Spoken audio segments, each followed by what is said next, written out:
Yes. So the question is, and the conversation is, do we continue with zero fare? Once COVID's over. Yes. I think to start the conversation, there's a couple of different Okay. places to start. Because we want folks are going to be out there. Folks are going to be kind of like, Oh yeah, okay, no, okay. absolutely. That's, And there are pluses and minuses to why we should or should not have the conversation. The first thing is the reason why we started zero fare in the first place was you have to know how to ride transit to know why it was important to put that in place. yes. And a lot of people have never ridden transit, so they don't know. When you get on a bus, the first thing you do is you enter on the front door where the driver, the operator, is sitting right there, and you put your change in. The vast majority of our riders use cash, and sometimes they'll use dollars, pennies, coins, and put that in. They're standing there for a minute or two. I've been that person. Yes. Yes. I'm trying to dig up the change to get it right. That's right. And so you have a line of people behind And you. they're not happy with you. They're not. Well, it slows down operations. Yes. And it does, the first thing it does is it means that the passenger that's standing there is in very close proximity to the operator driving the bus. And it's a high touch point and a high breathing point. Okay. So when COVID happened, the first thing that we could do to protect our operators was to move all of the passengers to board on the back door. I noticed that. Okay. Yes. And that's to get people coming on and off away from the operators. We also put up physical barriers to protect them. Anything we could do to protect social distancing and safety. So the zero fare was there first and foremost for our operators and the protection of our operators. Because if our operators are sick, our service doesn't run, and the essential workforce doesn't get to the business. Because there were a couple of times where you were short of people. More than a couple. You were kind of like a magician. That if I know, boy, GRTC, the workers are out. I'm sure wonder what that lady's doing. It's been I can imagine. very challenging to make sure that we put the health of our operators as our first priority. And if you don't do that, the entire system starts to collapse. So we did that first. Okay. That means a lot of quarantining, but that meant the zero fare. As we got the data of who was riding transit, as that was coming to us, and we saw the ridership's not dropping that much. Our ridership compared to other areas was high, and we started looking who is still riding, what is their demographic, where are they coming from. We found that the majority of our riders who are still riding had household incomes under $25,000 a year. They have to get to work. They were coming from the areas that are specifically identified in this region as economically disadvantaged, with a more challenging ability to get jobs and keep jobs. Those are the people that still had to ride transit every single day. So the secondary reason to keep zero fares in place was because they no longer had the money to be able to put in the fare box. To get to work. To get to work, to get to health care, to get their diabetes medication, to be able to get the food for their table. They had to use transit, and they didn't have the money necessarily to put in it because of the economy shutting down. So we had to protect our operators, and we also had to protect the economics of our people that were riding, our riders. That's a public service. Yes, sir. That's a public service. It is. And if it was because of the money that we received from the CARES Act and the money we received from the Department of Rail and Public Transportation early on that allowed us to put those protections in place.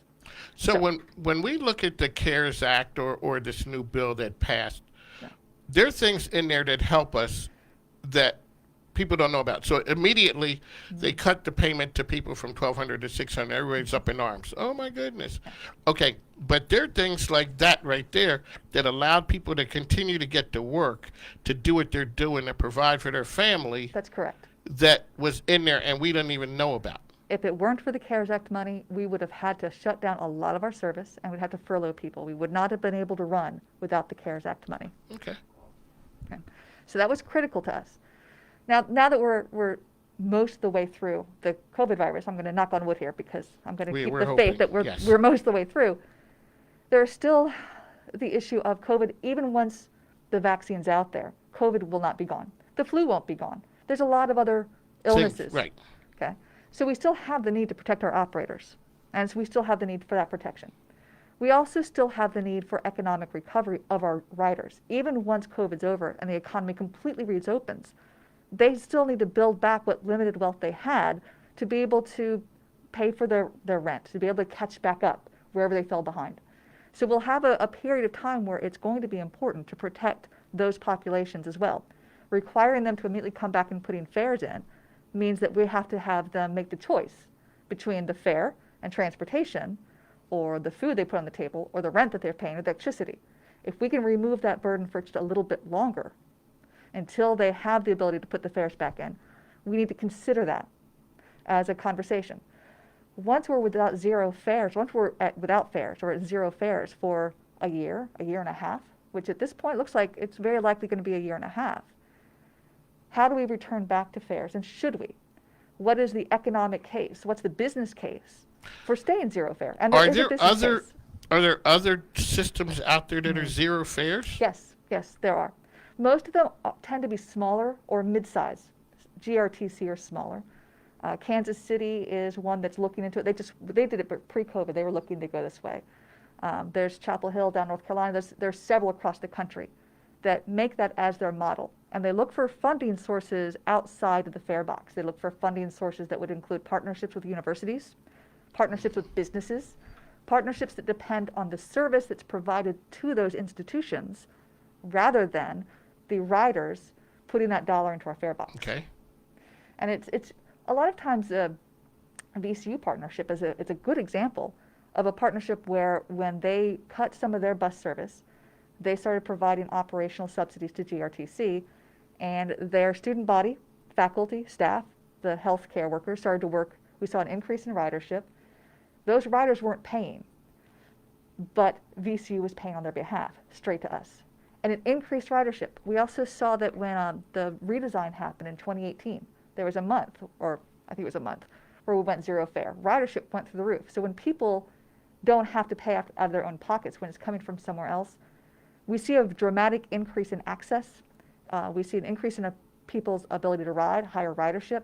The stories we get back are of people who, instead of going to 1 or 2 job interviews in a day, actually they could go to 5 or 6 job interviews in a day.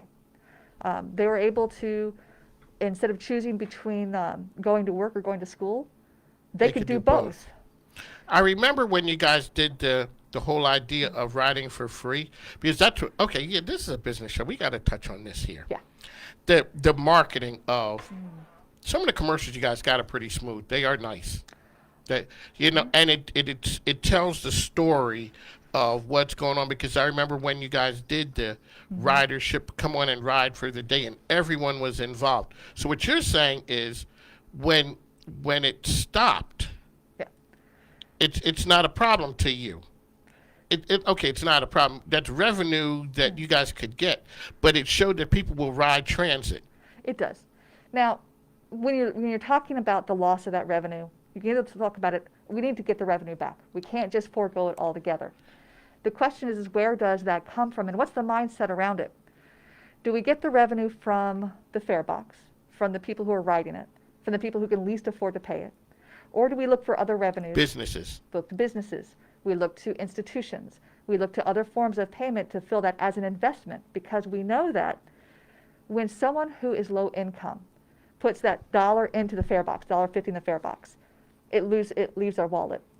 If they don't put in the fare box, if a business puts it in for them, or a university, or the government puts it in there for them, that $1.50 that doesn't go in our fare box, it gets spent immediately. It does not go into savings because they don't have the ability to save that money. So you see an immediate economic return to the region's GDP when you go zero fare. It flows back in, and it helps those communities build wealth. It also signals to the business community across the nation that this is an area where they can get good transportation. So you see businesses attracted. You see the younger workforce who value that also say Richmond's the place to go. And so you get a higher workforce value of people coming in. And you develop this economic investment upward cycle in zero fares, as opposed to the status quo, which is keep it the way it is, keep ridership, the slow growth with fares. Okay, so there are folks out there right now who are listening saying, we just can't be giving people some riding for free. But now everything that you're saying, it makes sense, because I remember coming from State College, and it was a bus system. They encouraged riding the bus was cool, riding the bus was smart. It was friendly for the environment. Educated people ride the bus. And so it takes some of the stigma away. Like I said, when I went to Leadership York, people had not ridden the bus. They just think of it as a certain level of people who are riding the bus. But you're talking about That's an investment in the community that helps everyone when ridership is up. It does. When you have increased ridership, there are other sources of revenue that actually come in. We're able to get more money for advertising on the buses. We're able to get more money from other nonprofits that will support it because of low-income riders. We're able to get more money from the federal and state, money that's already going to go to transit, but we're able to collect a larger share of it to subsidize that. There's a lot of value